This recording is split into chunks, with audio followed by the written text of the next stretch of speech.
to win and them that's not to lose. When more than half of the students in the state are poor and large numbers are underachievers or dropouts, everybody in the state are the losers. The state must devise and implement strategies to ensure that all students are able to meet high standards. This means simply that South Carolina must take seriously its duty and its constitutional obligation to ensure the essential adequacy of the educational opportunities afforded to all students. There is no point in prescribing high standards, then penalizing children who do not attain them when they have been taught by out-of-field and inexperienced teachers or denied access to rigorous academic instruction. We must invest in better and more fulsome teacher education and preparation, reduce the use of out-of-field and unlicensed teachers in the classroom, and direct compensatory resources to low-performing schools and students. It is patently unfair to hold students accountable for not being afforded the opportunity to learn and then failing to help them when the tests reveal deficiencies in the education they have received. Go ahead, it's long past time for South Carolina to let go of its crippling past, which the world knows all too well, and embrace a more enlightened and hopeful future. After all, our state motto, despite our history, is while I breathe, I hope. The session that I visited with just before we came to lunch ended on the note of hope. I can't believe it, because that's where I'm going to take you now. We should start breathing the fresh air of inclusion, of racial reconciliation, of honest dialogue and mutual problem solving before other generations of children in rural schools are lost. That is my hope. Hope. For your keynote speaker, it's all about hope. I cannot come here today simply to outline our challenges in South Carolina. I come also to leave you with a message of hope, especially for our younger audience. Hope is the most potent, unyielding emotion. Love fluctuates. Anger fades. Even faith tests us and abandons us from time to time. Hope can't do that. If you have just a little glimmer of hope, you have all you need.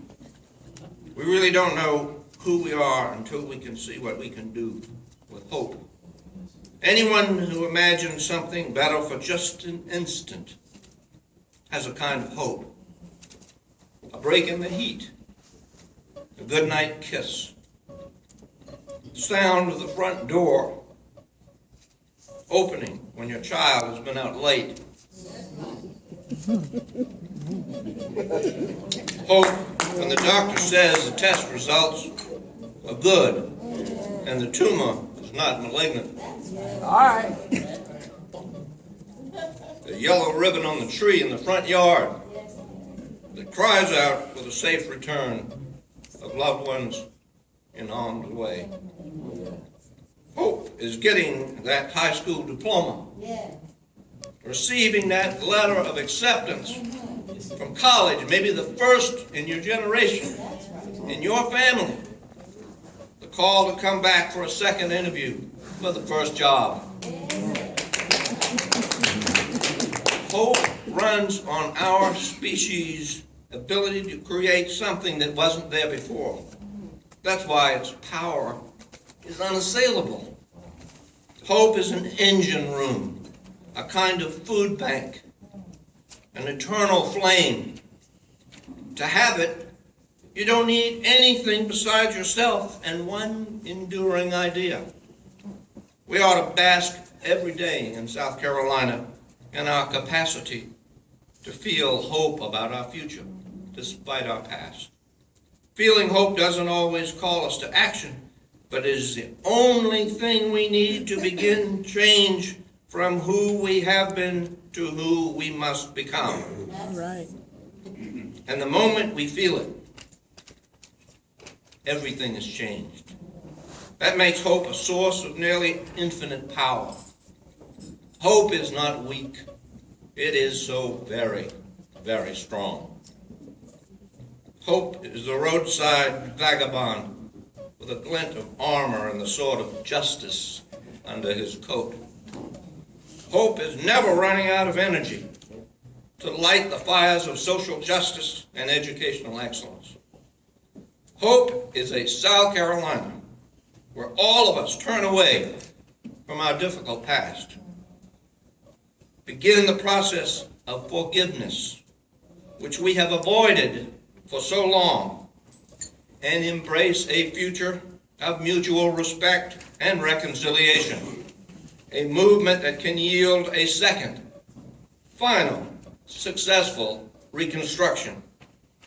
And yes, hope is that little girl you've heard tell about, who went to a crumbling school in Dillon and wrote so powerfully and simply to Congress that she just wants an opportunity to, quote, grow up and be a doctor or a lawyer or president of the United States.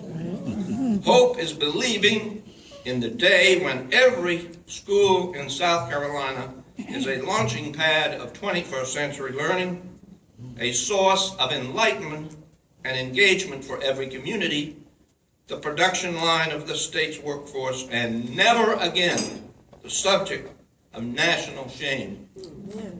So I urge you, my fellow South Carolinians and honored guests, to spend this time together in forming the partnerships that enable the many professions here to work together for change.